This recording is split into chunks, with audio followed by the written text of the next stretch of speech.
The first time my parents said no to me, I was sitting on the floor of my apartment, surrounded by unpaid bills and unopened mail. I remember staring at my phone, waiting for my mother to say anything that sounded like concern. "Layla," she finally said, her voice flat. "We can't lend you $10,000. 10,000. Not for luxury. Not for comfort. Just to keep my life from collapsing." I thanked them anyway. I always did. Years passed. I rebuilt everything on my own, slowly, painfully, quietly. I thought that chapter was over. I thought I was finally free. Then my phone rang again. Same number. Same voices. This time, my father didn't hesitate. "We need $500,000, he said, "for your brother's wedding." I actually laughed, because I thought it had to be a joke. It wasn't. When I said no, the silence on the line felt heavier than all the years they'd ignored me. And that's when I realized this was never just about money. I used to believe that if you worked hard enough, asked politely enough, and proved you were responsible, family would meet you halfway. I believed that because I had to. Letting go of that idea would have meant admitting something far more painful. Back then, my life was unraveling in quiet, humiliating ways. Not the kind of collapse people notice, no dramatic headlines, no sudden disasters. Just invoices piling up, contracts ending without renewal, and that constant tightness in my chest every time my phone buzzed. I was running my own small consulting business, and one bad quarter had turned into 3. Clients vanished. Expenses didn't. I did what everyone says you should do. I cut costs. I downsized my apartment. I sold furniture I loved and pretended I didn't care. I stopped going out, stopped replacing things when they broke, stopped sleeping through the night. Still, it wasn't enough. That's when the numbers started haunting me. $10,000.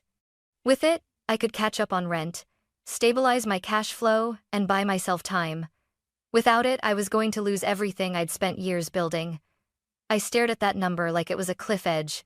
Calling my parents was the last thing I wanted to do. I hadn't asked them for anything since college. I was the independent one, the daughter who figured things out, who didn't need help, who always reassured them, "I'm fine, really," even when I wasn't. But desperation has a way of stripping pride bare. I drove to their house on a gray afternoon, rehearsing my words the entire way. I told myself I wouldn't sound emotional. I wouldn't accuse. I would be practical. This would be a loan. I'd bring paperwork. I'd make it easy for them to say yes. We sat at the kitchen table.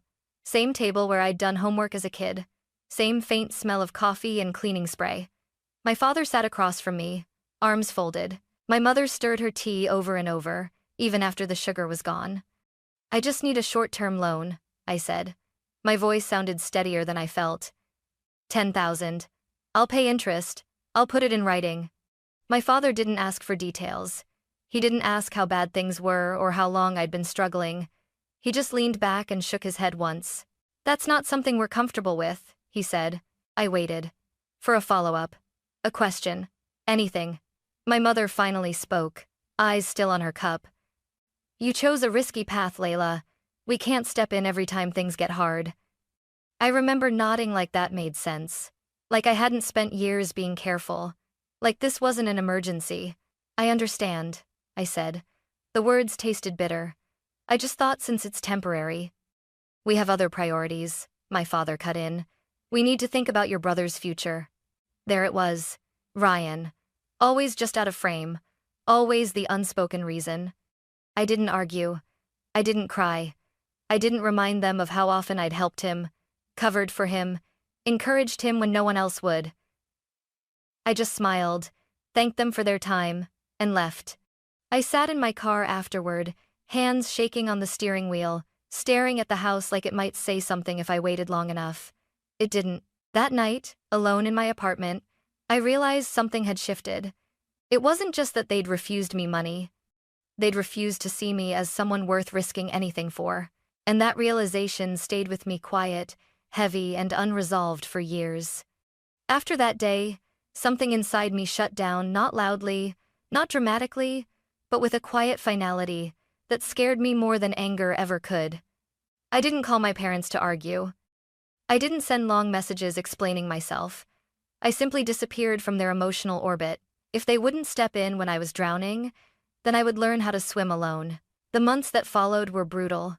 I took on every project I could find, no matter how small or exhausting. I worked late into the night, answering emails at 2 in the morning, convincing myself that sleep was a luxury I couldn't afford. I negotiated payment plans with landlords, stretched groceries into days, and learned to live with constant anxiety humming under my skin. Some nights, I sat on the edge of my bed, staring at the wall, wondering how close I was to losing everything. Other nights, I forced myself to plan spreadsheets, projections, backup plans, because planning made me feel like I still had control. Slowly, painfully, it started to work. One client led to another. A short contract turned into a longer one. My bank balance stopped dropping and started inching upward. I wasn't thriving, but I was surviving. And with each small win, something else grew alongside my finances. Distance. My parents never checked in. No. How are you holding up?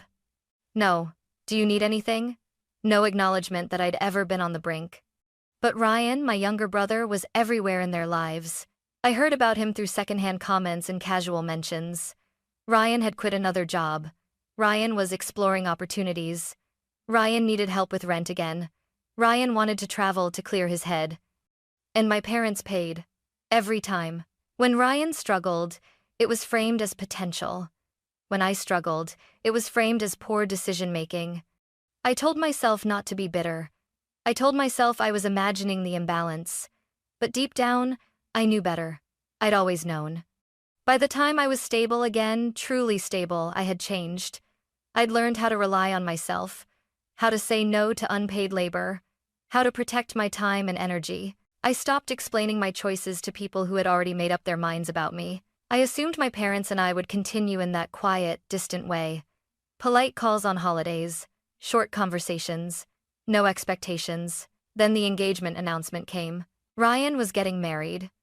My mother called, her voice suddenly bright, animated in a way I hadn't heard in years. She talked about venues, guest lists, flowers, colors. She sounded proud, excited. I listened, nodding to an empty room. They want to do something really special, she said. Madison's family has certain standards. That word made my stomach tighten. Standards. A few weeks later, my father called. Not to ask how I was. Not to congratulate me on my recent success. Not even to reconnect. Layla, he said, skipping any greeting.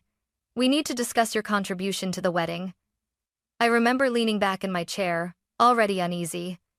My contribution? Yes, he said matter-of-factly. $500,000. I thought I'd misheard him. I'm sorry, how much? 500, he repeated. It's important we present ourselves properly. Ryan can't fall short compared to Madison's family. I felt something cold spread through my chest. You refused to lend me $10,000, I said slowly. When I was desperate. That was different. My mother snapped from the background. Different. Because I was the wrong child. Because my crisis wasn't worth the risk. Because my survival had never been the priority. I won't do it, I said, my voice calm in a way that surprised even me. I'm not paying for this. The silence that followed was thick, loaded. My father spoke last. If you don't support your brother, he said, then don't expect to be treated like family. The call ended. I stared at my phone, hands steady, heart racing. For the first time, I didn't feel crushed. I felt clear. Because now I understood. The distance I'd built wasn't something to fix. It was something that had saved me. I thought saying no would end it. I was wrong. The pressure didn't come all at once. It seeped in from every direction, subtle at first, almost polite. My aunt left a voicemail that started with concern and ended with disappointment. A cousin sent a long text about family unity and how weddings were once-in-a-lifetime moments. Even an old family friend messaged me on social media, reminding me how much my parents had sacrificed for us growing up. No one asked how I felt. No one mentioned the $10,000. No one acknowledged the years I'd spent rebuilding my life without help. The message was always the same, just dressed up differently. Be the bigger person. Ryan reached out last. Layla, he wrote. I didn't expect this from you. I stared at the screen for a long time before replying. What did you expect? That's when he called. His voice was tight, wounded. Do you know how this makes me look? Madison's family is covering so much already. Mom and Dad are under pressure. So am I said quietly. This isn't about you, he snapped. This is my wedding. I closed my eyes. When I asked for $10,000 to keep my life from collapsing, that wasn't about me either. It was about survival. He went silent. Then he sighed. Like I was the problem. You've always been dramatic. That word dramatic landed harder than I expected. It was the same word my parents used whenever I expressed discomfort, whenever I pushed back, whenever I didn't quietly absorb disappointment. I'm not dramatic, I said. I'm setting a boundary. He laughed bitterly. That's just a nice way of saying you don't care. I ended the call. Over the next week, the tone shifted. Politeness gave way to accusation. My parents sent messages questioning my character, my gratitude, my loyalty. My mother wrote, "We didn't raise you to be this cold." My father warned, "Actions have consequences." I didn't respond. Instead, I started documenting everything: screenshots, timestamps, notes. Not because I wanted a fight, but because something in their words felt different this time. Sharper. More insistent. Like they believed pressure would eventually force compliance. At night, I replayed old memories I'd tried to forget. The way my achievements were acknowledged with nods, while Ryan's smallest wins were celebrated. The times I was told to understand because I was older. Stronger. More capable. I realized then that this wasn't about a wedding. It was about control. For years, I'd been useful when I was quiet and accommodating. The moment I said no, truly no, I became a problem to be corrected. The wedding date crept closer, and with it, the tension. I knew they expected me to break, to show up with a check and a forced smile. But something had changed. I wasn't desperate anymore, and I wasn't alone in my own head. For the first time, I wasn't asking myself how to keep the peace. I was asking myself how far I was willing to let them go, and whether I was finally ready to let them face the answer. By the time the invitations went out, I had learned something important. No amount of explaining would ever be enough for people who were determined not to understand you. My parents stopped hinting and started demanding. My mother called one afternoon while I was working. I almost didn't answer, but a small part of me still hoped ridiculously that she might say something different this time. "Layla," she began, her voice strained.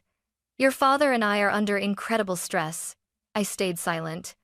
"You know how people talk," she continued. "Madison's family is watching everything, every detail. If we fall short, it reflects on all of us." "All of you," I corrected calmly. "Not me." There was a sharp intake of breath. "How can you say that? You're Ryan's sister." "I'm also the daughter you refused to help when I was desperate," I replied. My voice didn't shake. That surprised me. She lowered her tone, switching tactics. "We raised you. We sacrificed so much. Is this how you repay us?" I closed my eyes for a moment. This was the script I'd known my whole life: gratitude used like a leash. "I'm grateful," I said, "but gratitude isn't a blank check." She didn't respond right away. Then, quietly, she said, "If you don't contribute, don't come to the wedding." There it was, the line in the sand. "Okay," I answered. The word landed heavier than any argument. That night, my father sent a message that was colder than anything he'd said before. "You're making a choice you can't undo." I read it once, then placed my phone face down on the table. For the first time, I didn't feel the urge to defend myself. I didn't draft responses in my head. I didn't rehearse conversations that would never happen. Instead, I felt a strange sense of relief. I realized that all my life, I'd been trying to earn a place that should have been mine by default. I'd softened my words, minimized my needs, and swallowed resentment just to stay connected. But connection built on fear wasn't connection at all. It was compliance. And I was done complying. I didn't know yet how far my parents would go. I didn't know what lines they were willing to cross. But I knew one thing with absolute clarity. If I kept explaining myself, they would keep believing I owed them something. So I stopped. And in that silence, I finally heard my own voice, steady, clear, and no longer asking for permission. I didn't plan on going to the wedding. For weeks, I told myself there was no reason to put my body in a room my spirit had already left. But the closer the date came, the more I felt a strange pull, not obligation, not hope, but the need for closure. I didn't want my absence to become another story they could twist. I wanted to stand there, see the truth clearly, and walk away on my own terms. So, I went. The venue looked like something out of a magazine. Tall glass walls, white flowers everywhere, soft music floating through the air. It was beautiful in the way expensive things often are: polished, impressive, and emotionally distant. I arrived alone. No one greeted me. No one showed me to my seat. I found my name on a small card at a table near the back, far from my parents, far from Ryan. The message was clear without a single word being spoken. During the ceremony, I watched my brother smile like he'd never known disappointment. Ryan looked confident, adored, completely certain the world would always catch him when he fell. My parents sat in the front row, my mother dabbing her eyes, my father standing tall with pride. I felt invisible. At the reception, people whispered. I caught fragments as I walked past. That's her. The sister. Did you hear she refused to help? I kept my head up. I reminded myself to breathe. Then my father stood up. He took the microphone with the ease of someone who believed he was entitled to every room he entered. The music faded. Conversations stopped. Glasses were set down.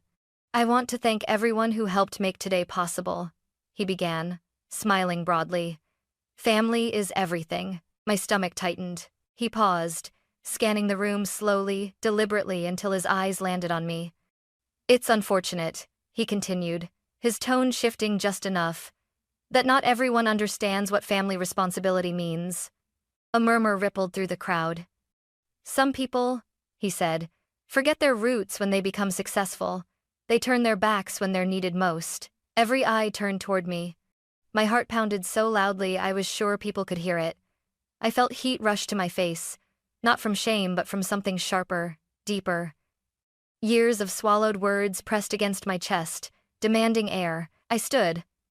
My chair scraped loudly against the floor. The sound cut through the room like a blade. I didn't forget my roots, I said, my voice steady, clear, louder than I expected. I remember them very well. My father froze. I remember asking for $10,000 when my life was falling apart, I continued. Not for comfort, not for luxury, just to survive. The room was completely silent now. I remember being told no. I remember being told I was a risk. And I remember rebuilding my life alone. My mother's face went pale.